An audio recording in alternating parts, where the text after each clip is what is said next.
It breaks my heart. My friends like live for Friday night. Yeah. Like they know they get the week, like Monday morning's the worst. It's just a huge percentage of one's life. I can't wrap my head around with the internet. This is not your grandpappy's life. We have the internet. You can make shit happen. You can build businesses or side hustles. I just don't understand why people relegate into losing mentality and just thinking they can't.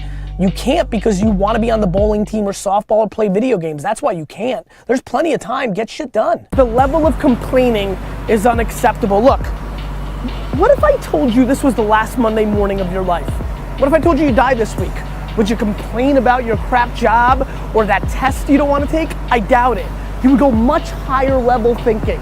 Well, that's really what it takes. It takes understanding that if you're not pumped right now, if you're begrudging what you're about to do, if you're not looking forward, please recognize the world we're living in.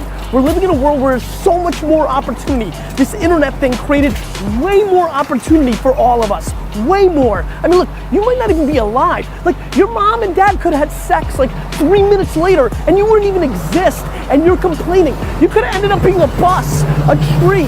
I just don't get the mentality of being head down sad on a Monday morning. I'm gonna make Monday morning my bitch. I'm gonna make you Saturday Monday morning. That's what I wanna do every morning, and that's what I want from you. Please, take a step back and think about how awesome it actually is. And then recognize that you can attack the world in a totally different way because you were lucky enough to be born during this era.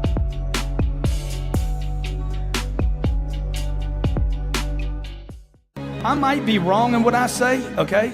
I might be wrong in the things I do in my life and the business that I started. My family's told me not to start every business that I've been involved in, every one of them. Every one of them was a risk. Every one of them I had to take a chance. I remember my mom used to tell me, I wouldn't do that if I were you. I wouldn't do that if I were you. I wouldn't do that if I were you. I'm like, Mom, you wouldn't do anything. Well, you wouldn't do anything except be the mother, a great mother to 5 children. My mother wasn't an entrepreneur. She didn't have my dreams. Just because she's my mom doesn't mean she dreams like me. Would you agree?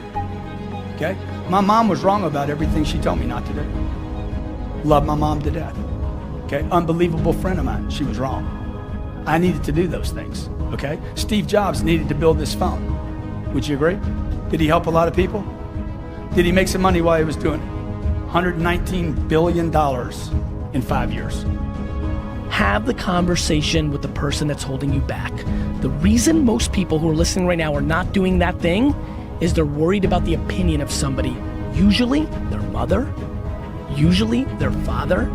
And the reality is that your spouse may be the person holding you back, and you have to have that conversation. We have to get to a place where you're doing you, because the number one thing that scares the fuck out of me is regret. And you're gonna sit there at 72 and you're gonna say, I wish, I wish, I wish. It's looking yourself in the mirror and saying, like, am I doing this right? So to me, there's so many people that are talking shit about how big of an entrepreneur they're gonna be and how much they're gonna achieve, and they don't work on weekends. You know, I worked every Saturday of my 20s. And I talk to 20-year-old entrepreneurs every single day. Lately, I've been saying to them, this Saturday, you're gonna have more time off than I've had in my entire 20s on a Saturday. So before you tell me how you're gonna be bigger than me, start thinking about what you're actually doing.